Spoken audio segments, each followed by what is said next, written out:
Top 10 NFL head coaches. Let's go. Number 10, Mike Vrabel. In his first 4 years, he led the Titans to 3 playoff victories. And for the first time since the early 60s, going back to the AFL days, the Titans won back-to-back division titles in 2020, 2021. But last season, he squeezed all he could out of this team with Derrick Henry virtually being the only offensive weapon. They were 7-3 at one point, and if it wasn't really for Ryan Tannehill going down, this team was on track to make the playoffs.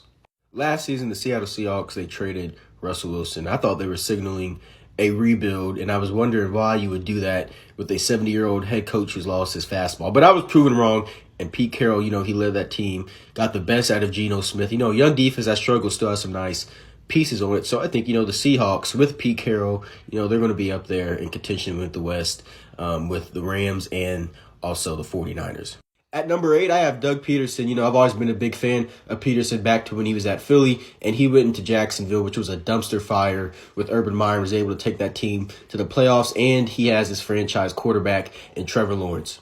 At number 7, John Harbaugh, he's been doing this with the Ravens since 2008. That's a long shelf life for a head coach. And, he's coming off another year where he led them to the playoffs. And he's always been one of the better coaches in the NFL. At number 6, this guy's interesting because he took a year off from coaching after leaving the New Orleans Saints. But Sean Payton, he's always been one of the better offensive minds in the league. And now he takes over a Denver Broncos team that should have been a lot better with Nathaniel Hackett, but Hackett proved to be one of the worst coaches we've seen in a while. But I think with Sean Payton at the helm, the Broncos are going to be a lot better, and Russell Wilson is going to be a lot better for 2023. At number 5, the injuries hit them hard last season, but Sean McVay is still one of the brightest young coaches in the league and one of the better offensive minds. At number 4, Bill Belichick, he's probably the greatest coach of all time. He's been doing this for so long and one of the best defensive minds in football, and the way he runs his teams, is unlike any other in the league. So even though they've been down the past couple seasons, I still have Bill Belichick at number 4. At number 3, give this guy any quarterback and he's still going to do something on offense. I think Kyle Shanahan is probably the most creative play caller, and if it wasn't for Brock Purdy last year getting hurt, this team would have probably been in the Super Bowl and probably would have won it.